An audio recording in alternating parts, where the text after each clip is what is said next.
Hello and welcome to another edition of Chiodini's Kitchen, video game recipes made real. We are back. Thank you very much for waiting patiently while we took a little break. It's nice to be back cooking in a small and poorly equipped kitchen. So to celebrate the return, I thought we would do one of our most requested recipes this week, despite the fact I'm fairly sure people were only requesting it as a joke. This week we're doing Iguana on a stick from Fallout. Ever since the very first Fallout, Vault Dwellers and Wastelanders alike have been snacking on Iguana on a stick, a highly prized treat roasted in its own skin. Iguana is actually something of a delicacy in some parts of South America. Some even refer to it jokingly as the chicken of the trees.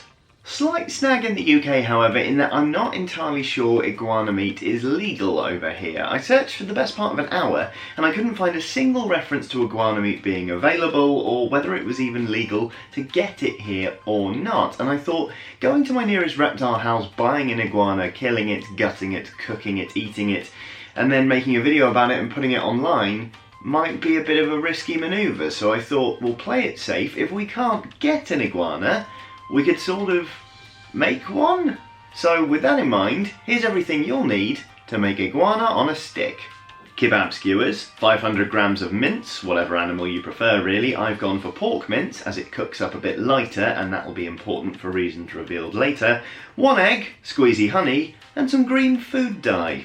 So in case you haven't already caught on, basically what we're doing is taking some meat and making it tasty and malleable, because we're going to shape it into some little iguanas that you can roast up and serve to your friends if you're having a Fallout themed dinner party. I realise this might seem like a bit of a cop-out, but like I said, really not sure whether I could get my hands on an iguana or whether I'd be arrested for eating it. So step 1, we're going to tip the mince into a mixing bowl.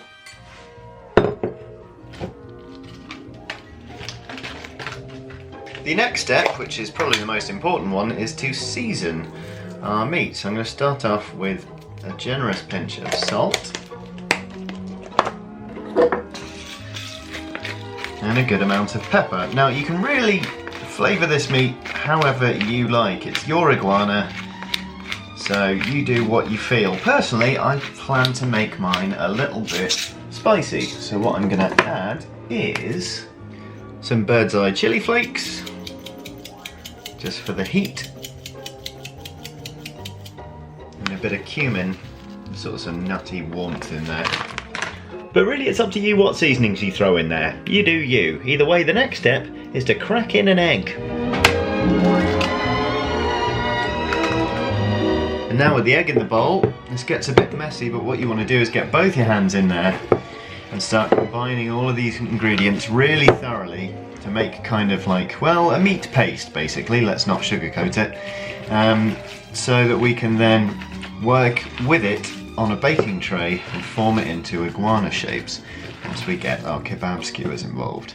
Okay, so we've got our meat mix there, and what we need after that is a baking tray and a couple of metal kebab skewers, because it's time to start sculpting realistic looking iguanas out of meat. Something I've never done before and something I'm not entirely sure I can do to a high degree of accuracy or fidelity, but we're going to give it a go anyway. So what I've done here is I've got a picture of an iguana on a stick up on my phone, and you can see here that the tail's been cut off, as have the front legs. So really it's all about the body shape and the head, which obviously with an iguana it's kind of like, it's all, that's the skull. There's like a lot of like lower jaw action. It's kind of wattly going on there. So that's what I'm going to aim for. I'll start with just the one skewer and I guess we'll see how this goes. Phone there for reference.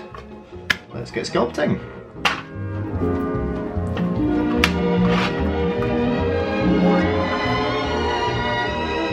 Smaller bit for the tail, which ends abruptly, which is good for us at least.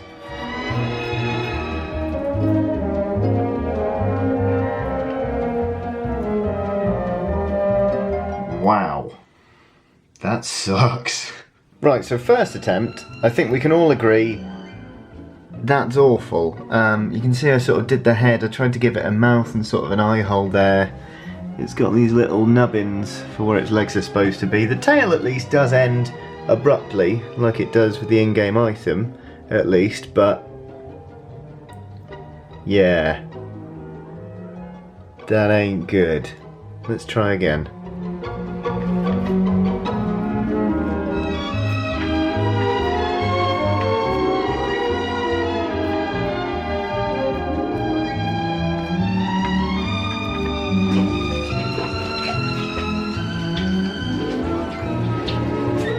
So I've just tried again after the first disaster, and this, I think you'll agree, is a lot more... well, it looks a bit more like an iguana is what I'm trying to say. Again, it's not a perfect match for the real thing, but it's certainly better than whatever this was. So what I'm going to do is I'm going to get just one more skewer. Come on. I'm going to try, without messing it up, to make that kind of iguana mouth. Oops. Focus. Iguana mouth line there. Doesn't have to be super deep, because when we come to, well, not decorate, but embellish some of these details, hopefully, just these little lines will help. But there you go, there's an eye cavity and sort of a mouth. And all in all, I mean, it still looks like a hot mess, but it looks a bit more like an iguana on a stick. Okay, so for better or worse, we have two iguana-like things ready to go in the oven, so into the oven they will go at 190 degrees centigrade, which is gas mark 5, or 375 degrees Fahrenheit. They're going to be in there for about 20 to 25 minutes, during which time we're going to make the all-important coloured glaze.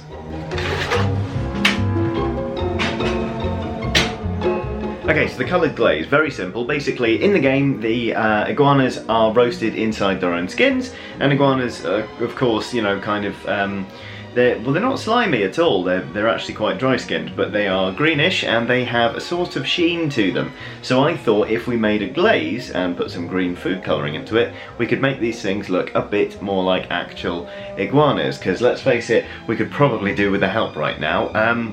This, incidentally, is why I chose pork mince over beef mince, because when it cooks up at a slightly lighter colour, which means, in theory, the green glaze should have more of an impact.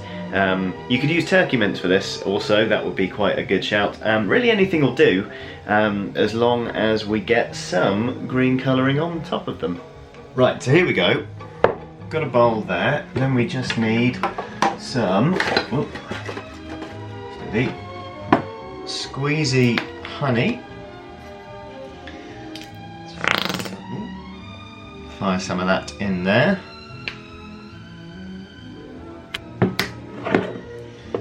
And then we have a trusty bottle of green food colouring. This is actually left over from the time we made sea salt ice cream. So I'm going to dribble some in there. That was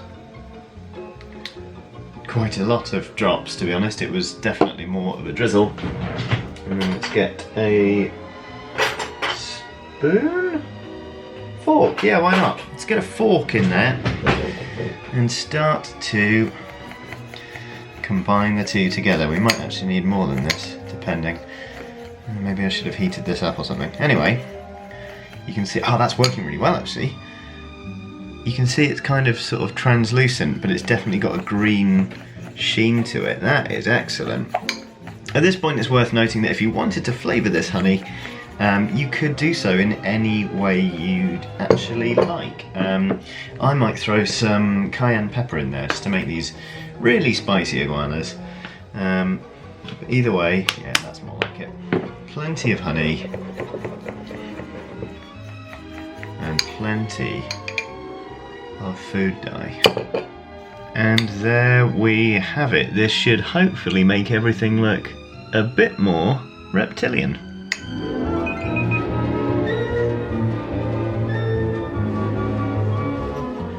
Right, okay, so, oh god. That looks vile. Okay, so what we've got is two quote-unquote iguanas cooking, and I've got a brush here and our glaze, which I'm just gonna, oh no, try and glob on here to give it sort of a greenish sheen. What is this stuff that's leaking out? It's horrible. Oh god, okay. Well, don't know if they're going to be as green as I'd like, but hey ho. Yeah, right. Might bring out the big guns, to be honest.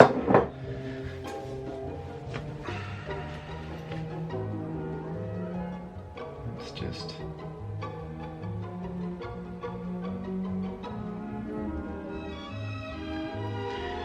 drizzle some of that on. Zhuzh it around a bit.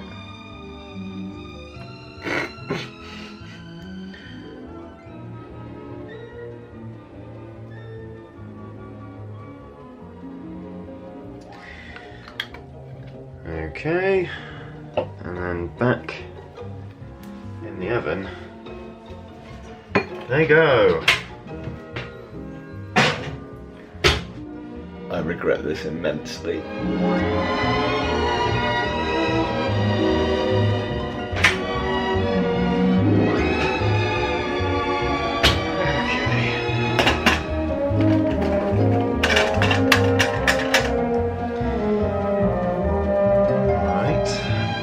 Well, at least the dog's interested, but yeah, those have just come out of the oven and frankly, they look pretty grim. But what I'm going to do now is put them on a plate so that we can see what they look like when they're not surrounded by a weird foam.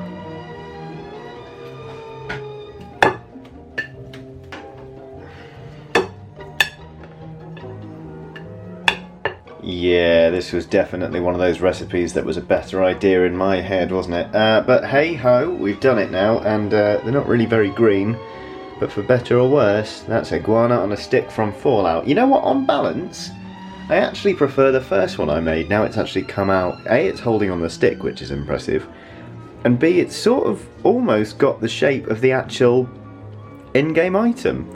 Like, it's a formless blob, kind of in the same way the actual item is in-game. And it certainly doesn't look very appetizing, but it's not a bad replica, you know.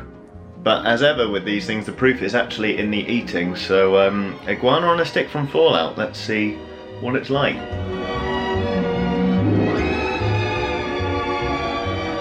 It's actually alright, the honey's a bit overpowering, to be honest. I think maybe a different glaze would have worked better. Especially since the glaze didn't actually do what we wanted it to and turn the thing green. As it is, it's all a bit sweet because I use pork mince. Pork mince is quite sweet anyway.